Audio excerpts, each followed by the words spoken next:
जय राधा माधव कुंज बिहारी।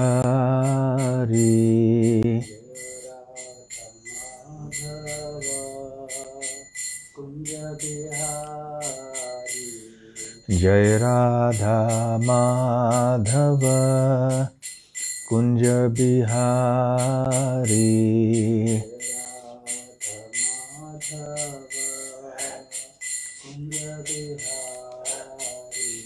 जय गोपीजन वल्लभ गिरिवरधारी।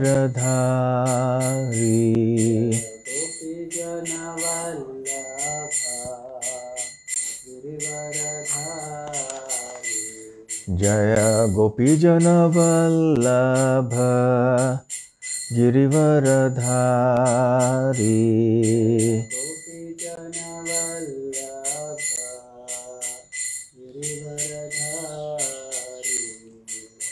यशोदानंदन व्रज जनरंजन।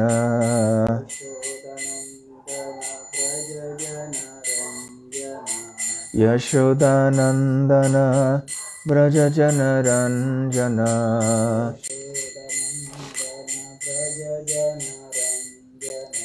यमुना तीर वनचारी।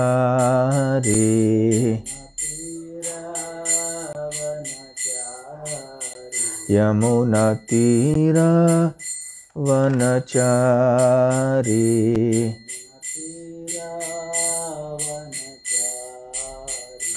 जय राधा माधव कुंज बिहारी।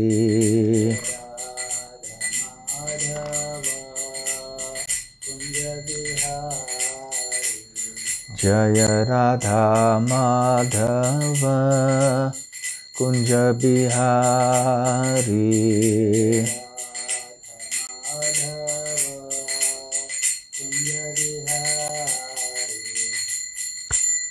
जय ओम विष्णुपाद परमहंस परिव्राजकाचार्य अष्टोत्तर शत हिज डिवाइन ग्रेस अभय चरणारविंद भक्ति वेदांत स्वामी श्रील प्रभुपाद की जय। श्री श्री राधा श्याम सुंदर ललिता विशाखा की जय। श्री श्री कृष्ण बलराम की जय। श्री श्री गौरनिताय की जय। श्री वृंदावन धाम की जय। ग्रंथराज श्रीमद् भागवतम की जय।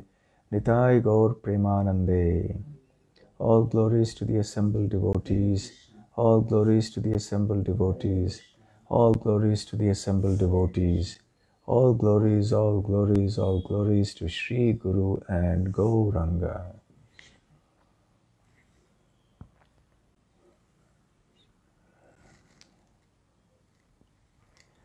Om Namo Bhagavate Vasudevaya. Om Namo Bhagavate Vasudevaya. Om Namo Bhagavate Vasudevaya. Narayanam Namaskritya Naram Chaiva Narottamam Devim Saraswatim Vyasam Tato Jayamudirayet Nashtaprayeshva Bhadreshu Nityam Bhagavata Sevaya Bhagavatyuttama Shloke Bhaktir Bhavati Naishtiki.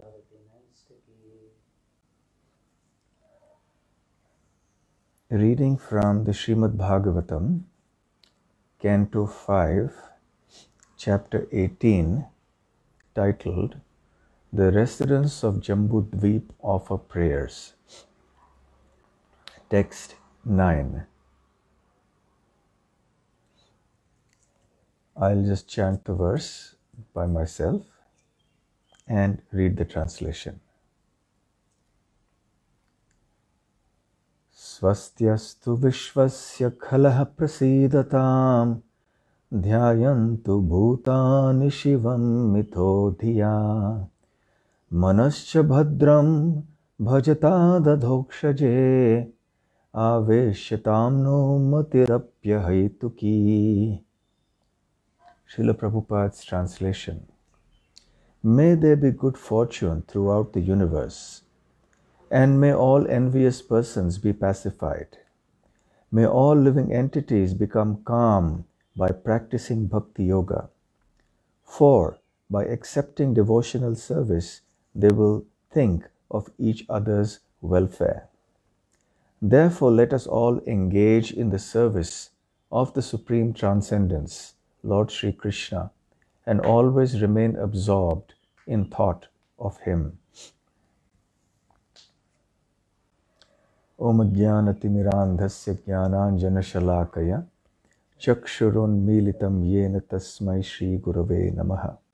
Shri Chaitanya Manobhishtam Sthapitam Yena Bhutale Swayam Rupa Kadam Mahyam Dadati Spapadantikam Vandeham Shri Guru Shri Yutapadakamalam Shri Gurun Vaishnavamscha Shri Rupam Sagrajatam Sahagana Raghunathanvitam Tam Sajivam Sadvaitam Savadhutam Parijana Sahitam Krishna Chaitanya Devam Shri Radha Krishna Padang Sahagana Lalita Shri Vishakhanvitamscha Nama Om Vishnu Padaya Krishna Presthaya Bhutale Srimate Bhakti Vedanta Swamin Niti Namine Namaste Saraswate Deve Gauravani Pracharine Nirvishesha Shunyavadi Paschatya Deshatarine Vancha Kalpatarubhyascha Kripa Sindhubhya Evacha Patitanam Pavanebhyo Vaishnavebhyo Namo Namaha.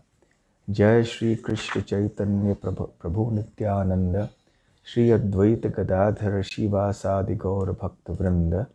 Hare Krishna, Krishna Krishna, Hare Hare, Hare Rama, Rama Rama, Hare Hare. Hare Krishna. I am happy to be back with all of you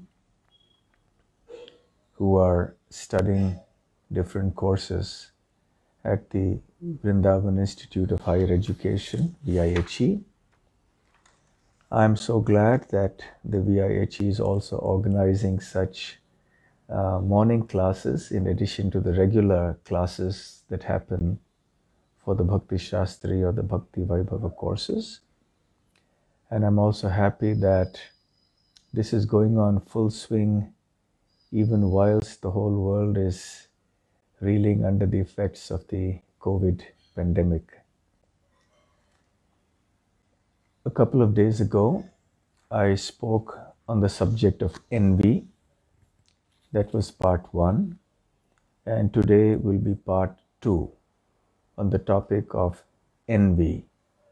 You have heard from other speakers about the other enemies of the living entity, like lust, greed, anger, pride, and illusion.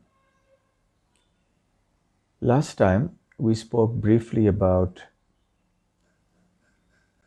how it is necessary to become free of envy in order to be able to hear and understand the messages of Bhagavad Gita, and indeed of any Krishna conscious topic. And by hearing here we mean the realization as well. We also heard about the definition of envy and what its origin is, and how everybody in the material world is actually under the spell of envy, and how envy in the heart causes so much damage and pain to everyone. I started out today's class by reading a verse from the 5th canto of the Srimad Bhagavatam. In this chapter, the 18th chapter, the residents of Jambu Dweep offer prayers to the Supreme Lord.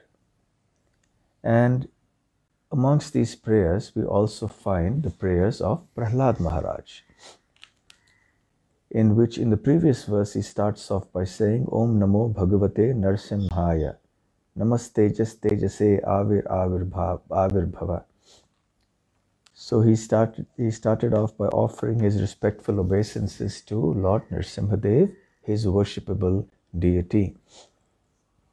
And in this verse that I just read in the beginning, he is exhibiting his sublime characteristics as a pure Vaishnava.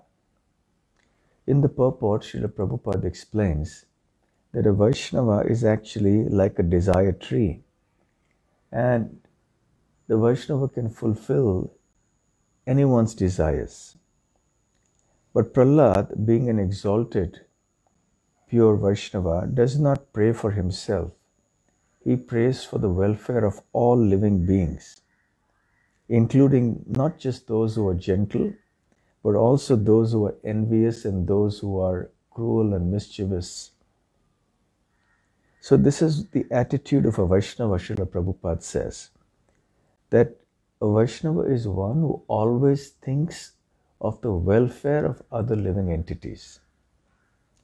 Now, the important point is that when one's heart is full of envy, or to the degree that one's heart has envy, one will not be able to think of the welfare of other living entities.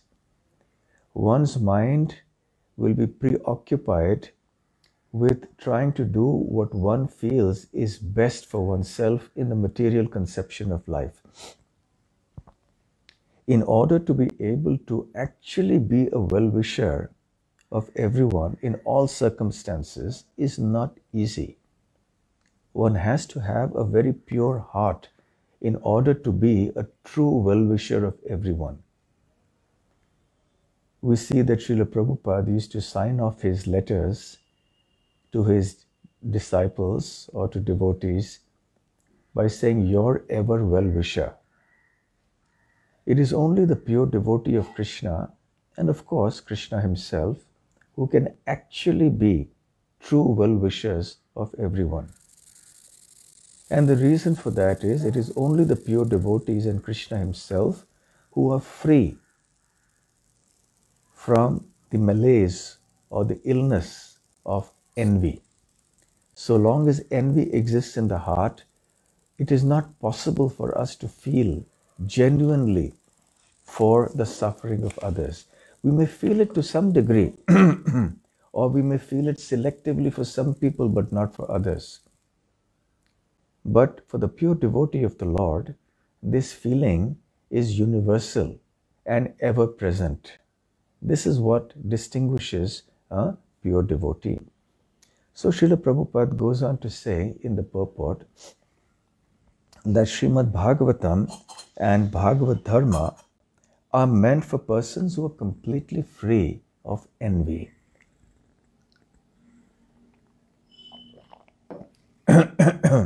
Parama Nirmatsaranam. I had cited this verse from the Bhagavatam last time, that the Srimad Bhagavatam is meant for those who are nirmatsara, free from envy, ideally, and also for those who sincerely want to become completely free of envy. Therefore, Prabhupada says, Prahlad Maharaj prays in this verse, Khalaha Prasidatam. Khala means an envious person. Prasidatam means may they become happy or may they become peaceful. And in this 9th verse that I started off this talk with, Prahlad Maharaj begins by saying, Swasti astu vishvasya.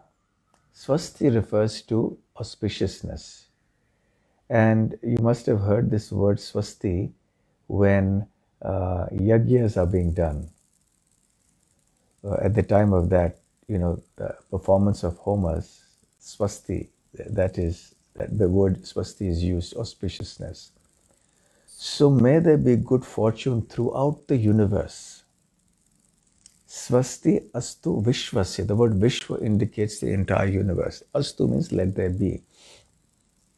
So the pure devotee is always seeking auspiciousness, not in a limited space, not just for the family or the community or the country or the species or the planet, but the pure devotee seeks auspiciousness all over the universe. And not just for those who are saintly or who are devotees or who profess the kind of beliefs that I do, or who belong to my kind of community or my group of people, but for the entire universe. Kalaha prasidatam. So let the envious people, kalaha, become pacified, prasidatam.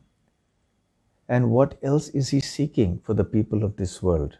Prahlad says, dhyayantu bhutani shimam mithodhya. Bhutani refers to all the living entities. Dhyayantu means let them consider, let them think in this way. In which way? Shivam mithodhya. Let their intelligence work in a way that they think Shivam. Shivam means auspicious. So let them think of what is good for each other's welfare or auspiciousness. Mitha means with each other. So Prahlad's prayer is, let there be auspiciousness throughout the universe. Let the envious people also become pacified. And let all the people of this world think about each other's welfare. Manasya bhadram bhajatad adhokshaje. And let their minds become completely engaged in the service of the Lord. Bhajatad adhokshaje. Adhokshaje, as we all know, is another name of Krishna, indicating one who is beyond the reach of the material senses. He can be approached only by spiritualized, purified senses. So, may the hearts of people become free of envy. May the hearts of people become purified by engaging in devotional service to Lord Adhokshaja or Lord Krishna. Aveshyatam no matir api ahituki. Therefore, let us all engage our mind in the service of the Supreme Transcendence, Lord Krishna. Let us always remain absorbed in thoughts of Him. So in the purport here, Srila Prabhupada also mentions, the material world is full of envious persons. But if one frees himself of envy, he becomes liberal in his social dealings and can think of others' welfare.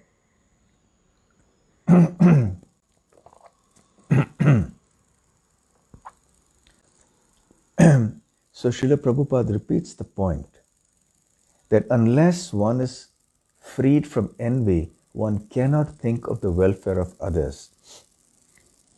But anyone who takes up Krishna consciousness and engages himself completely in the service of the Lord cleanses his mind of all envy.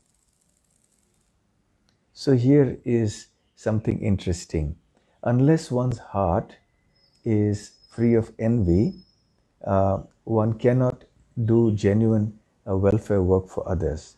So what is the way to cleanse one's heart of envy? To take up Krishna consciousness. Prabhupada continues and says, therefore, we should pray to Lord Nrsimhadev to sit in our hearts. We should pray, Bahir Nrsimha Hridaye Nrsimha. Let Lord Nrsimhadev sit in the core of my heart, killing all my bad propensities. Let my mind become clean so that I may peacefully worship the Lord and bring peace to the entire world. Therefore, Prahlad Maharaj, I'm just quoting a few portions from the purport because the purport is quite long. So in another portion of the purport, Prabhupada says, therefore Prahlad Maharaj prays that all envious persons may undergo a change of heart and think of the welfare of others. So this is actually the spiritual world. The spiritual world, the material world, as we know from experience and by observation and also by reading from scripture, is full of envy, where everyone wants to pull down everybody else. So if the Krishna consciousness movement spreads everywhere, and if the members of the Krishna consciousness movement are sincere devotees of the Lord, who are struggling in the proper way to cleanse their hearts of this disease of envy, then what will happen to the world? Let's hear Srila Prabhupada's answer from the purport. If the Krishna consciousness movement spreads all over the world, and if by the grace of Krishna everyone accepts it, the thinking of envious people will change. Everyone will think of the welfare of others. Therefore Prahlad Maharaj prays, Shivam Mitho Dhiya. In material activities, everyone is envious of others. But in Krishna consciousness, no one is envious of anyone else. Everyone thinks of the welfare of others. Therefore, Prahlad Maharaj prays that everyone's mind may become gentle by being fixed at the lotus feet of Krishna. Bhajatad adhokshaje. So in this way, Srila Prabhupada, through this purport, is elaborating on the teachings of Prahlad Maharaj, on his prayers. It is such an important message for us. Let's consider for a few moments also the condition of the world in this in terms of envy. In the teachings of Lord Chaitanya, Srila Prabhupada says, because everyone in this material world is envious, there is competition. You know, the nature of the competition here in this material world is very bitter. The kind of competition in which one wants to go ahead in material life at the cost of others. It is not a philosophy where everyone wants to progress and be happy together. The material world is characterized by a philosophy in which everyone individually or in a very small, narrow group based on some parochial considerations wants to progress ahead exclusively at the cost of others, even if it means suppressing others, exploiting others. And the foundation for such a philosophy is envy and selfish desire. If our heart is free of envy, then we want everybody to prosper, everybody to be happy, everybody to progress in life. So the devotees of the Lord, Srila Prabhupada says, are not only free from all material envy, but they are also very kind to everyone in an attempt to establish a competition-less society with God in the center. Excuse me.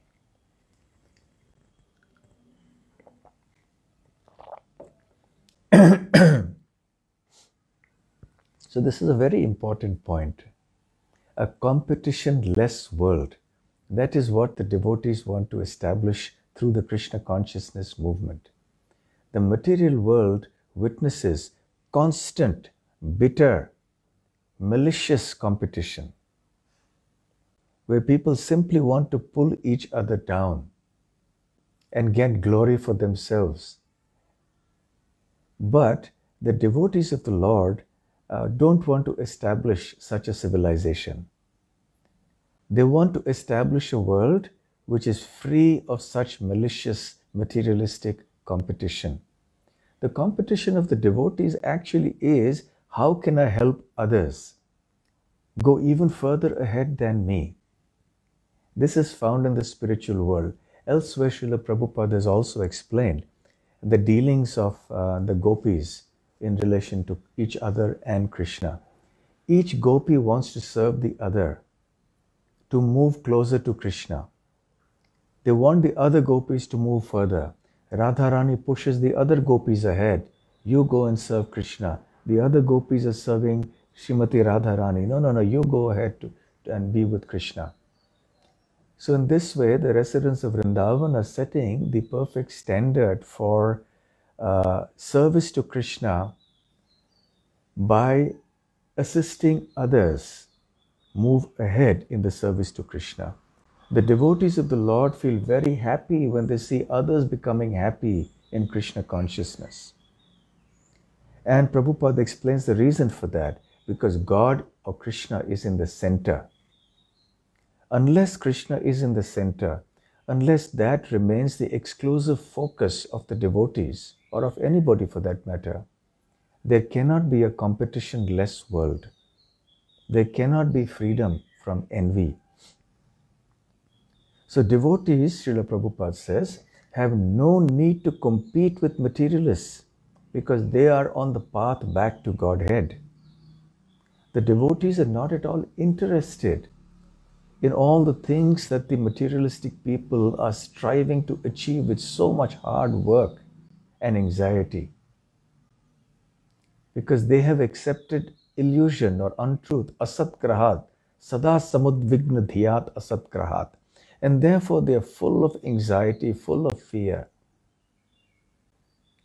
So the exploitative mentality, the enjoying spirit is driving people to compete with each other bitterly and pull each other down in the struggle to emerge individually supreme, or perhaps collectively for their small group. The solution, Srila Prabhupada says, is that one must keep Krishna firmly in the center. And he also says that actually the gopis use all the ingredients in Krishna's service. They don't try to use the ingredients for their own pleasure. This is the standard of bhakti that we should aspire for. So similarly, instead of utilizing all the objects of this world and the people of this world for our selfish aggrandizement or pleasure, we should try to use everything in the material world in the service of Krishna, and we should try to engage everybody else, whether they are people of our family or whether in our neighborhood or in our state or our country or wherever. Everyone is engaged in the service of Krishna. This is the way in which one can actually establish Vaikuntha, or the spiritual world. Elsewhere also, Srila Prabhupada says in one purport in the 5th canto again, one person is one person is envious of another, and this is the way of the material world. The Krishna consciousness movement aims at creating an atmosphere of non-envy. Of course, it is not possible for everyone to become Krishna conscious, but this Krishna consciousness movement can create an exemplary society where there is no envy. See, such a beautiful thing Srila Prabhupada is saying. He's saying that the material world, yes, that is full of envy. Everyone is envious of everybody else. But what is the purpose or the goal of the Krishna consciousness movement? It is to create an atmosphere of non-envy. And then Prabhupada clarifies that it is not possible that everyone will become a pure devotee or even a devotee. But this Krishna consciousness movement can create an exemplary society wherein there is no envy. Meaning, what Srila Prabhupada is saying here is that as devotees of ISKCON, as followers of Sri Chaitanya Mahaprabhu in this Sankirtan movement, we should try to create a society of devotees which will be a beacon light, which will be a shining example for the world to see and follow and emulate. You see, if the devotees interact with each other in a way that exhibits envy, that exhibits jealousy and other negative traits, then how will the other people of this world be convinced that this philosophy is the one to follow? So therefore, when the devotees interact in a way that clearly shows to people who are observing us that we are free from envy, we simply want to assist each other and to assist the whole world without any selfish motive. We want everyone to become devotees of the Lord. We want everyone to become happy. And we do not distinguish between caste, creed, community, nationality, language, and whatever other material designations that there may be. Then people will be convinced. And they may be induced to also participate in this Krishna consciousness movement. And when they do so, their hearts will also become free from envy. Uh, in this particular verse, in the purport, Srila Prabhupada cites this verse from Chanakya Pandit, who speaks about the nature of envious people. Envious people are more dangerous than snakes, Chanakya says. And there is that verse, Sarpaha Kururaha Khalaha Kururaha. Sarpat Kururataha Khalaha. Mantraushadhi Vashet Sarpaha Khalaha Kena Nivaryate. So the meaning of this verse is Sarpaha, which means a snake. Khalaha, Kururaha means is very cruel or very envious. So a snake is cruel and envious. That everyone knows.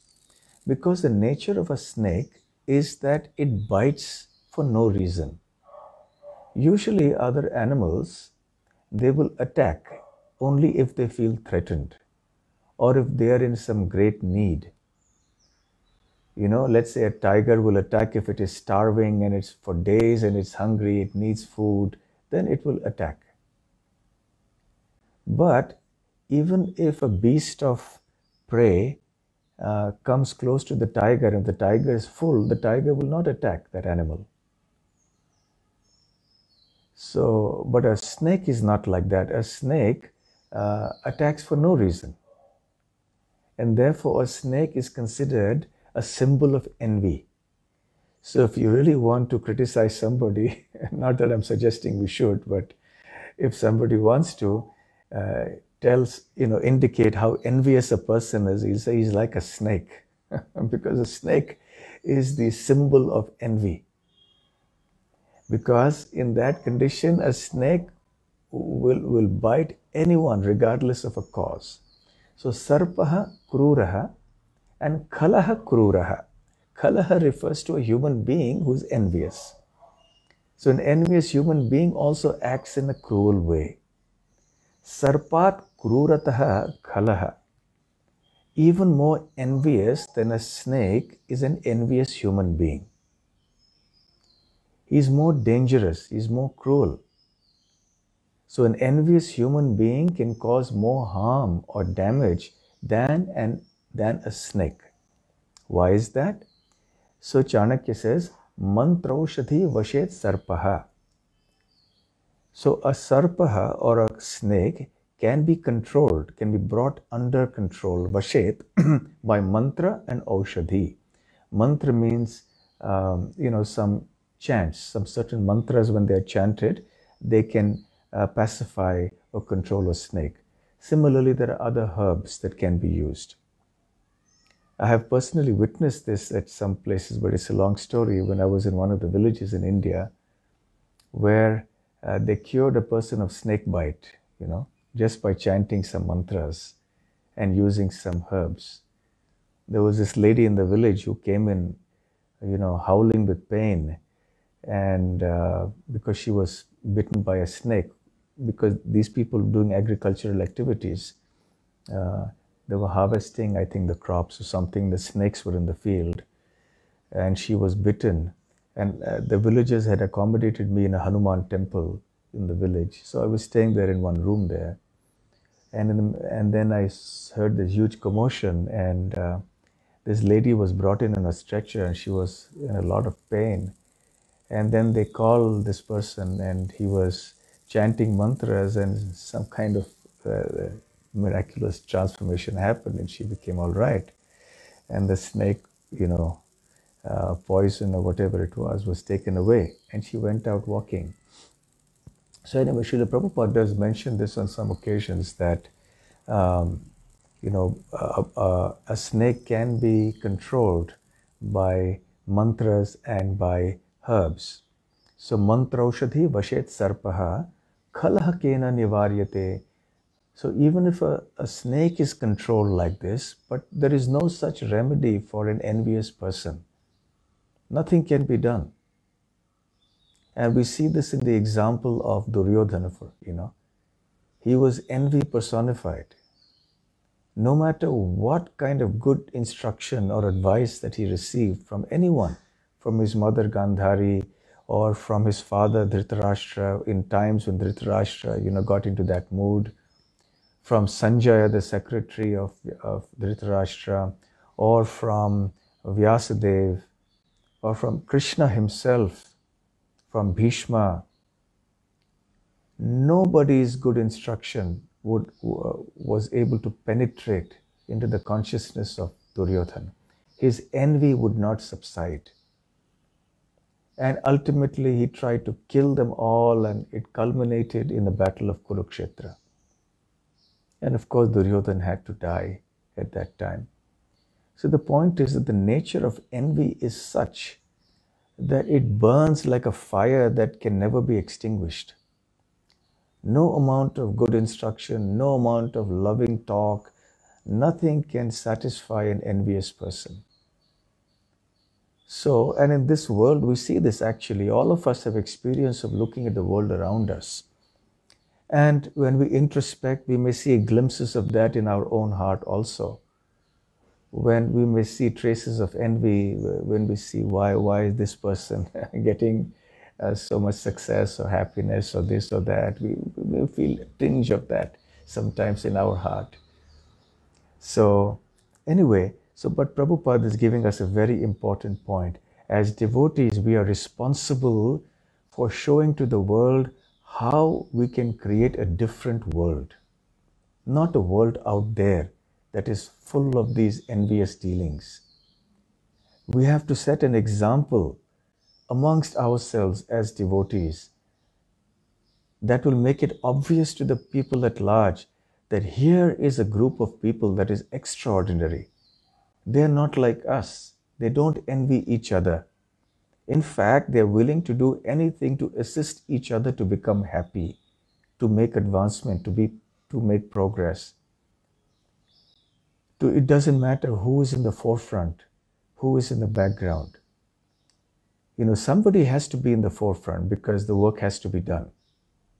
But devotees don't clamor for being up there in the front to get prestige or to get name and fame and whatever. And they don't become envious when they see other devotees in the forefront getting all the name and fame and success and glory. They become happy when they see other devotees getting glorified and getting successful. And the devotees like to assist other devotees. Yes, you also become more advanced in Krishna consciousness. You also come on, do nice kirtan. You do nice book distribution.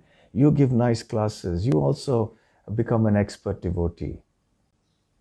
So in this way, if the devotee community, the members of the devotee community act in a way to simply assist other devotees to move ahead without any tinge of envy, this will be an exemplary society for everyone to follow. So now, how can this be created within our society? So, there is a verse in the 4th canto of the Srimad Bhagavatam, in the 30th chapter, which deals with the prachetas. And this verse is a nice verse.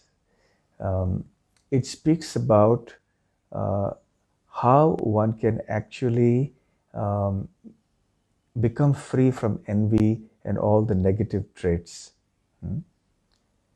Yatriyadyante katha mrishtaha trishnayah prashamoyatah nirvairam yatra bhuteshu nodvego yatra kaschana.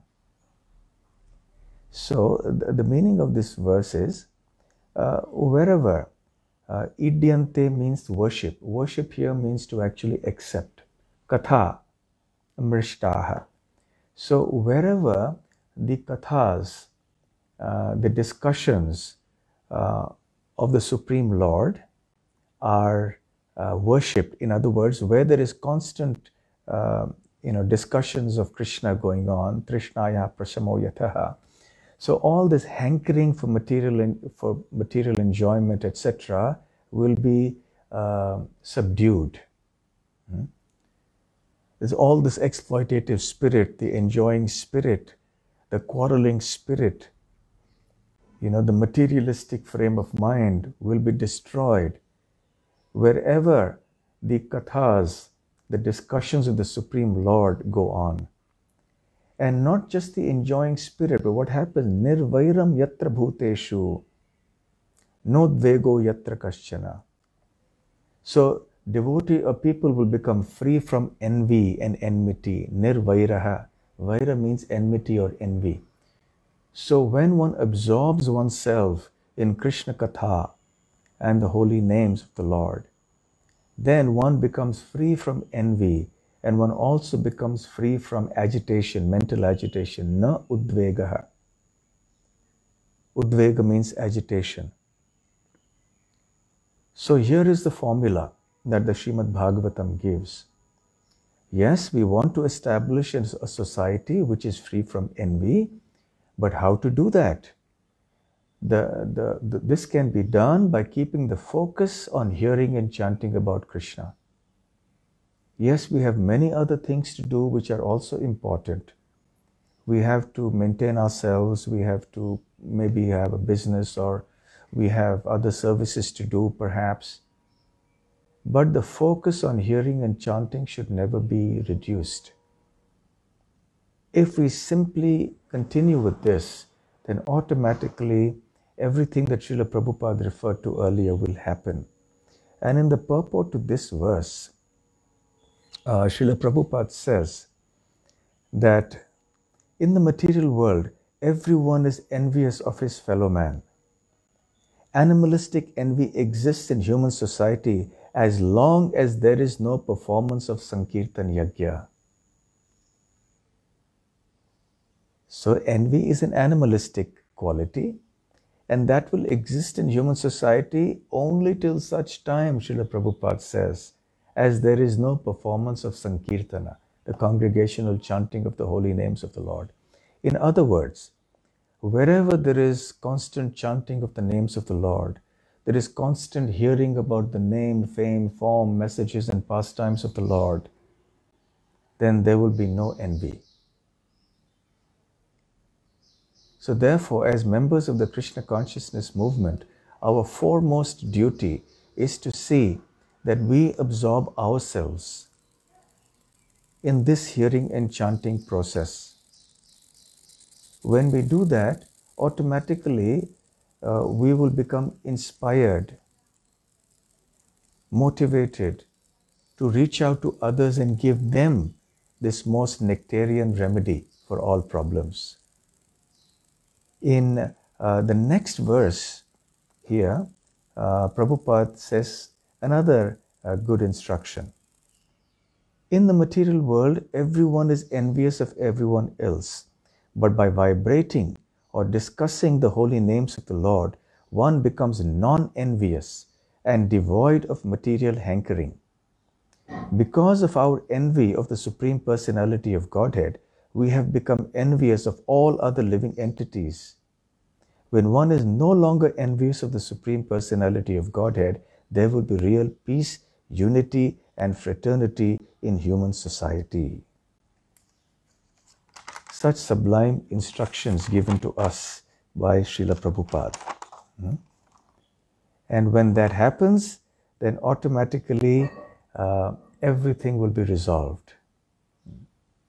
So the envy of other living entities can be erased if our envy of the Supreme Lord is erased.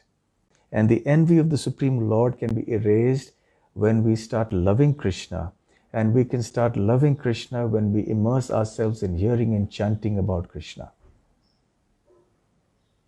So this is Sri Chaitanya Mahaprabhu's movement. To give love of Godhead to everyone. And Mahaprabhu is extremely merciful. And I want to conclude by briefly narrating one pastime in which Sri Chaitanya Mahaprabhu exhibits his very merciful nature. As we all know, Mahaprabhu transformed by his mercy the consciousness of Sarvabhauma Bhattacharya. The Bhattacharya was a great scholar, but unfortunately he was an impersonalist and a Mayavadi scholar. So he wanted to make Chaitanya Mahaprabhu into an impersonalist sannyasi. Anyway, it so happened by Mahaprabhu's mercy that it was the Bhattacharya who got converted, and he became a faithful, pure devotee of Lord Jagannath, Lord Krishna, Chaitanya Mahaprabhu. So he used to serve Mahaprabhu. Mahaprabhu would visit his house for prasadam on some occasions. One time, when Mahaprabhu visited Sarvabhauma Bhattacharya's house for prasadam, Bhattacharya's son-in-law, Amogha, was also there.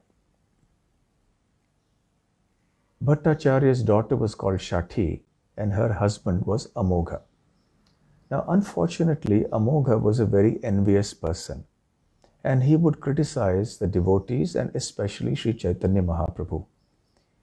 And this greatly displeased Sarvabhauma Bhattacharya and his wife. And on this occasion, when Amogha was at home, Sarvabhauma Bhattacharya asked him to leave so that he could serve Chaitanya Mahaprabhu peacefully.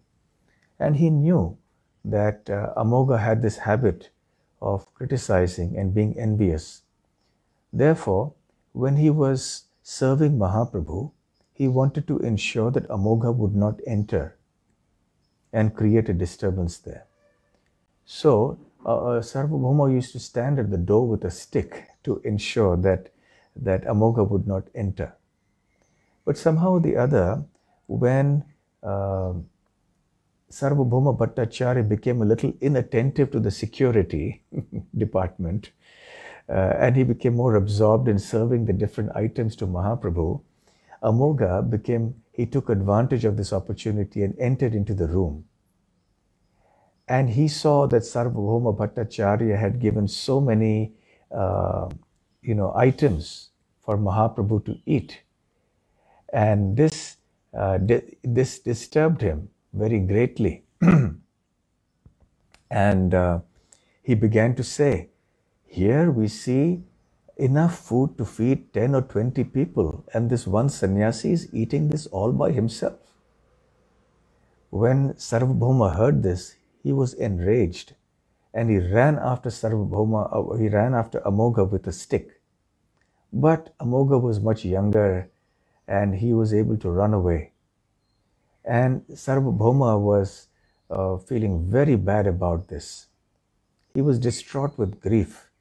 Somehow, Mahaprabhu pacified him, and he took his prasadam, and then he left. Meanwhile, Sarvabhauma accompanied him, and Mahaprabhu said, don't worry, what is the problem? Whatever he has said is the truth. You did give me enough food for 20 people, and I alone was just eating that one thing, so what he said was correct. But Sarvabhauma naturally was not happy to hear this. So he returned home and he began to speak to his wife, and he said, I think the solution is the only way to atone for this great offense that we have committed is to kill our envious son-in-law. Or the other option is that I should kill myself, because I heard this kind of offensive talk. But then he said, destroying Brahmana bodies is not correct. He is a Brahmana, I am a Brahmana, so we cannot do this. So the only alternative left to me now is to banish this person from our life and to tell our daughter, Shati, that she should renounce her fallen husband and give him up. And that is the only way we can atone for this great offense that we have committed at the lotus feet of Mahaprabhu. And let our daughter become a widow. This was what Sarvabhauma's wife was praying.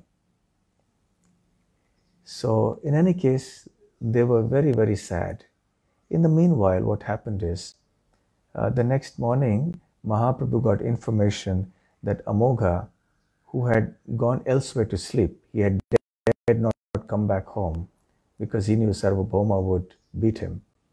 So he went elsewhere. And then the next morning, he woke up with a severe bout of cholera, deadly cholera, and he was on the deathbed. And when Mahaprabhu heard this, he rushed there and he placed his lotus hands on Amogha's chest and said, Amogha, you are a Brahmana. A Brahmana's heart is supposed to be pure. So how come we find that in your heart there is envy?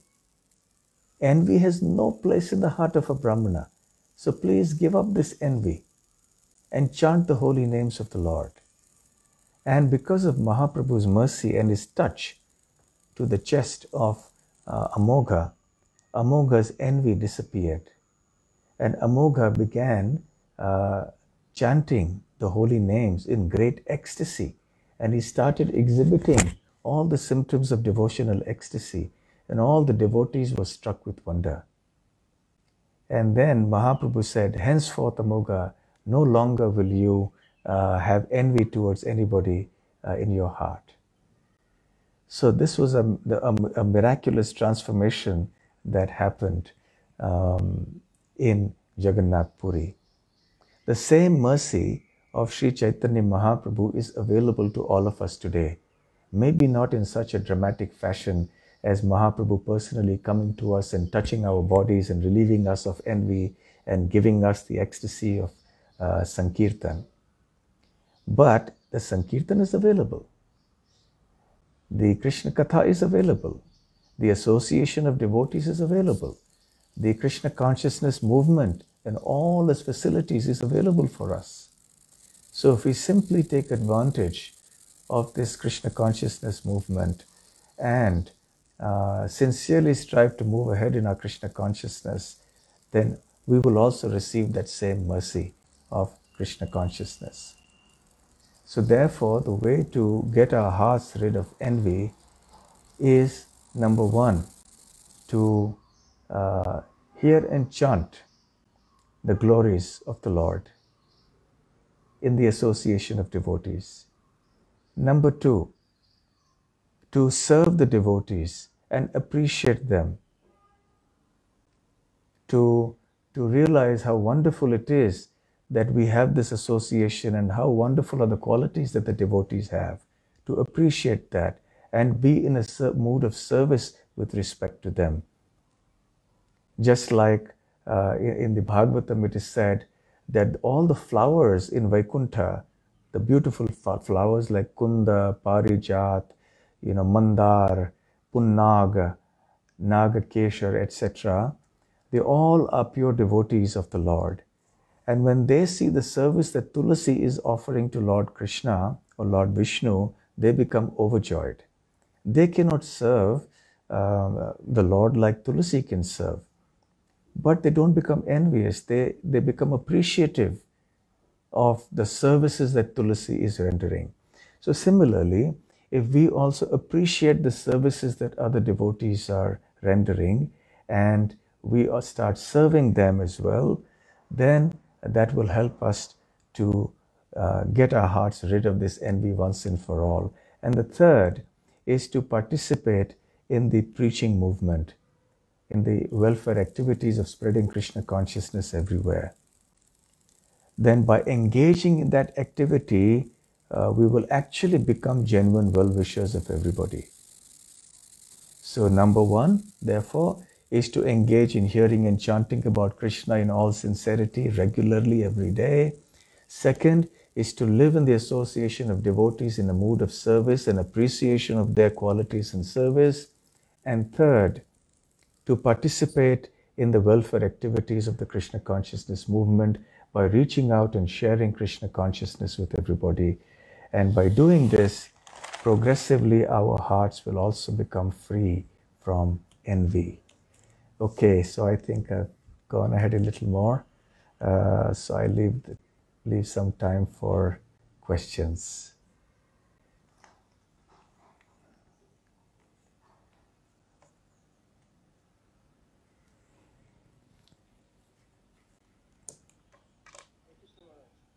Hare Krishna. Maharaj, thank you for this wonderful, deep insight you have given us to meditate on. We are really, obliged to you. I want to clear some doubt within my thought along your class. In the previous class, you have given a philosophical approach to envy. And I listened to that class, in a more intense way. Although you didn't give a precise definition to the term envy, you only follow the Shastri explanation and Srila Prabhupada, use of the term. So I built my question on that. Sometimes we see people say, we hear often that you have to take up, hey Prabhu, you have to take up this envy from your heart. Hey, you cannot use this envy in devotional service. So one we wonder, is envy a knife? We see a knife in the hands of a doctor. It can serve two purposes. It can, bring somebody to life, and at the same time, there can be some mistake also, and it can take away life. And the same knife in the hand of a gunda also, we know definitely there is violence. So what is this actually? Envy? Is it an object that often we hear that we have to take out of the heart? We have to, it can be used. It cannot be used in spiritual practice. So what is it, Maharaj? This is my question. Okay, thank you. Tribhuvanath Prabhu, right? My obeisance, yes, Maharaj. Okay, Hare Krishna. So, Tribhuvanath Prabhu, I did define envy last time as well. One was from the Nectar of Devotion, where Prabhupada says that when, I'm just paraphrasing it, not word for word, but when one feels a sense of malice by looking at another's advancement or progress, then that state of mind is called envy. Okay, malice means to have an intention to harm someone. So in very simple terms, what we can say,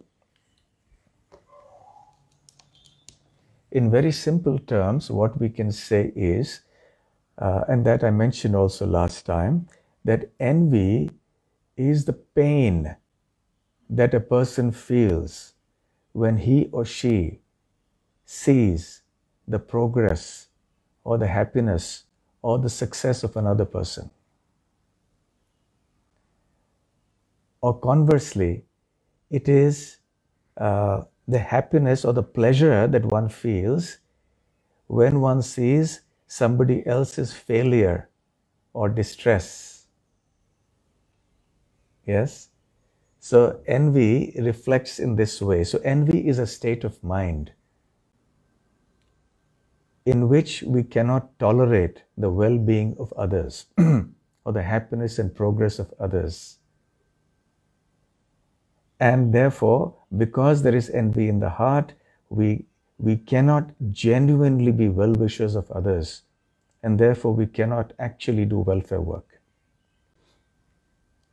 So I hope that answers your question.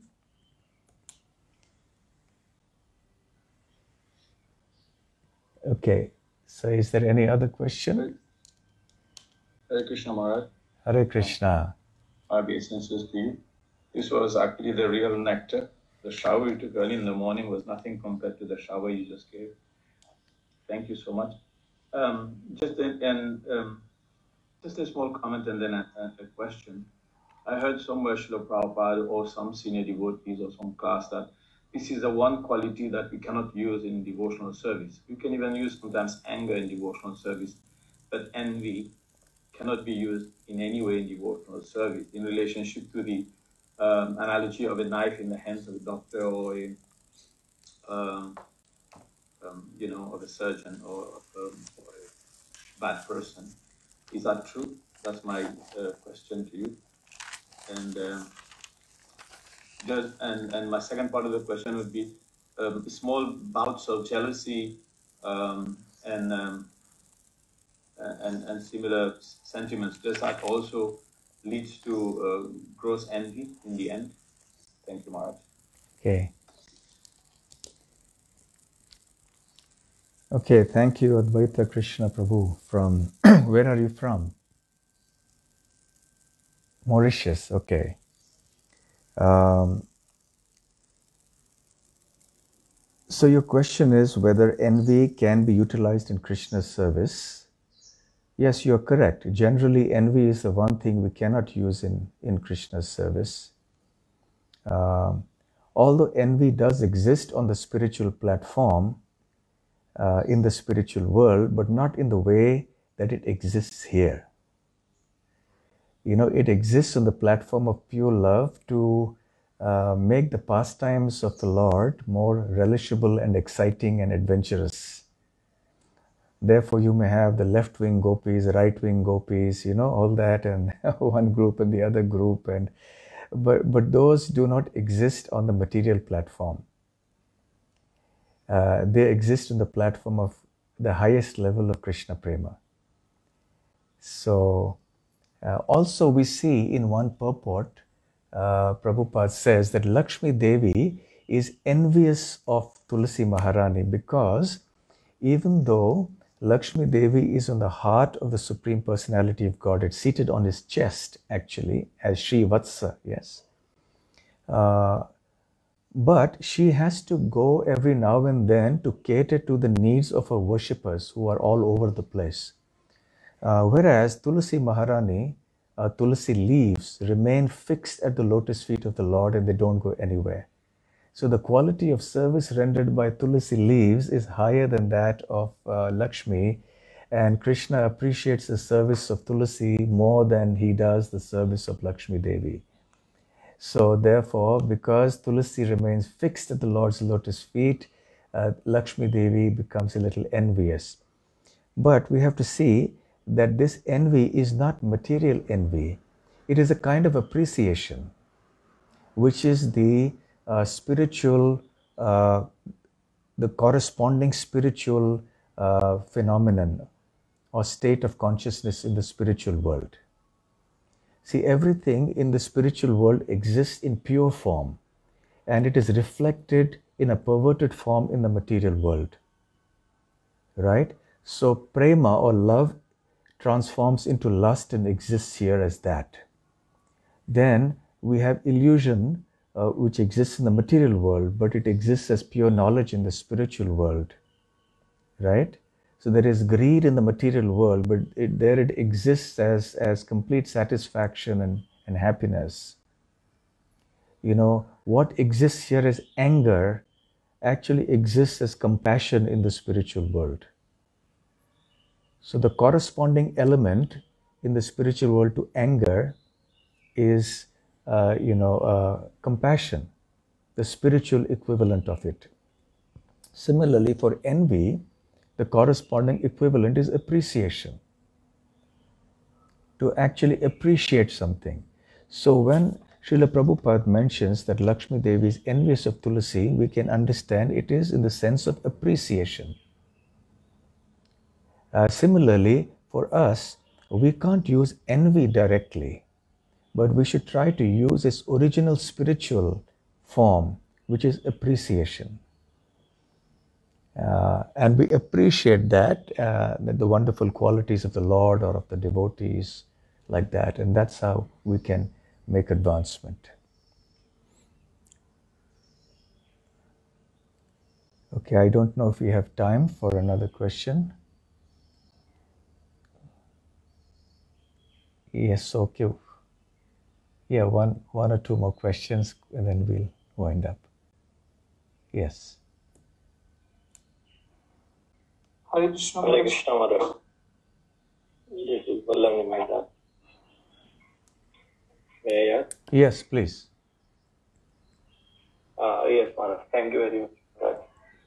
Maharaj, personally what I have seen and experienced, the basic problem which I have seen is when there are, it comes to preaching and they are at a same class more than one or three or four preachers. So what we see, every preacher has his, some counselees or, devotees.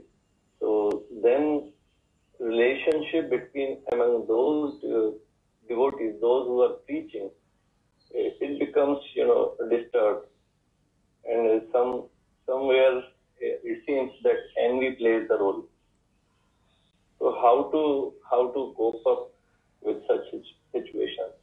Because this is often seen in the accounts which I have seen.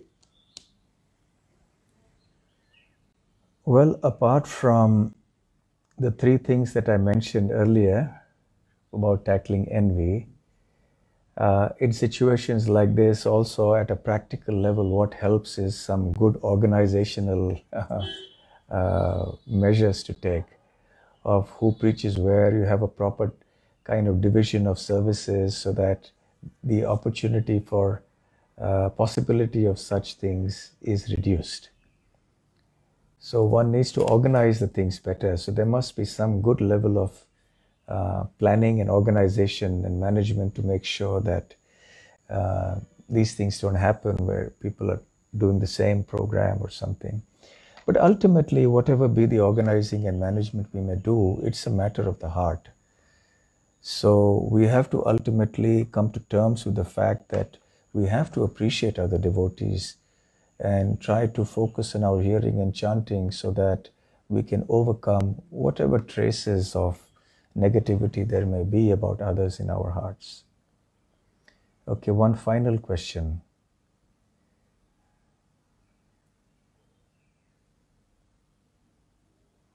Yes. I have a question that, envy, I heard from His Holiness Bhakti Rasamrita Maharaj that when anybody is envious of us, so then we can avoid his association. So first of all, we can try to negotiate the situation, and then if it's not possible, if he's not convinced, so then we can go away. We can avoid his association. So in practical respect, how to deal with this, the relationship, to sustain the relationship. So how can we avoid this kind of situation? This is one thing, and how subtle the envy is, like anger and lust. There are some subtle elements, but also envy. So how subtle it is, because I see some devotees that they are very sophisticated, like, everything comes from the heart sophisticatedly. They are non-envious, so they always think of, they always think about the welfare of others. So this happens for them. Is that due to their consciousness that the heart is pure, or they are thinking everything, they are judging everything on the level of intelligence? So this is what to know, Maharaj. Okay, Rajeshwar Gauranga, where are you from? Bangladesh. Okay. So, well, the second part of your question, yes, everything has its symptoms. So also envy will also have its symptoms. And it will manifest, when there's envy in the heart, it will manifest in the form of our speech and actions. Sooner or later, it will. And it is quite visible. We see extreme examples in the scriptures, like Shishupal or Duryodhan, that is meant to teach us how envy actually works, and to know that little Duryodhanas and little Shishupalas reside in our heart. So, and sometimes, as you said, yes, they may be exhibited in a very sophisticated way, but it is not difficult to discern the existence of these things. Coming to the first part of your question regarding whether what does one do if somebody else is envious of us? Yes. So, well, it depends. Maybe that person isn't really envious of us. Maybe we are just thinking that somebody is envious of us. That's also possible. Maybe there is some genuine misunderstanding. Maybe there is some miscommunication or something. And, because many times we imagine things which may not be true actually. And I've seen this many times. One person thinks this person is envious of me. He's been saying this about me. Actually, when they find out that that's not the reality. there was some misunderstanding somewhere. Someone said something, someone misunderstood something. And actually the fact wasn't that at all. And then when they actually talked to each other in a Vaishnava-like way, the matter was sorted out in no time. So it may be that the person is not envious of us and we're just imagining something. So, or we've misheard something, or somebody else is just doing some gossip or something like that. So that's the first point. So let us not jump to conclusions that somebody is envious of us. And even if somebody is acting in that way, let us try to see what the reason is. Have I given that person reason to be envious of me? Have I acted or spoken in a way that makes that person feel like this? So we should explore ourselves and see what we could have done. And we can try to talk to that person in a nice way and in a Vaishnava-like manner and see if the issue can be sorted out. And if nothing else can be done, maybe we can try to take the help of some senior devotees or some other peers who will try to kind of remedy the situation. And if nothing can be done, then just chant Hare Krishna and pray to Krishna to have this resolved. And but on our side, we should not reciprocate the envy, even if it does actually exist. Okay? So fine. So I think we'll stop here now. It's 8:45 in the morning. And I'm very happy that I was able to be with all of you today. And I wish you well for your Krishna consciousness and with your courses, whether it's the Bhakti Vaibhava or any other course that you're doing. And once again, I will end with a few words of appreciation for the wonderful service that the VIHE is doing. Prashanta Mataji has been taking a lot of trouble, a lot of hard work. She has been doing for many, many years. She has been holding aloft this whole project and is doing excellent service for many, many devotees worldwide. So I want to express my appreciation for that, and also to all of you for having participated in these courses. Thank you very much. Srila Prabhupada ki jai. Gaur Premanande Hari Hari Bol.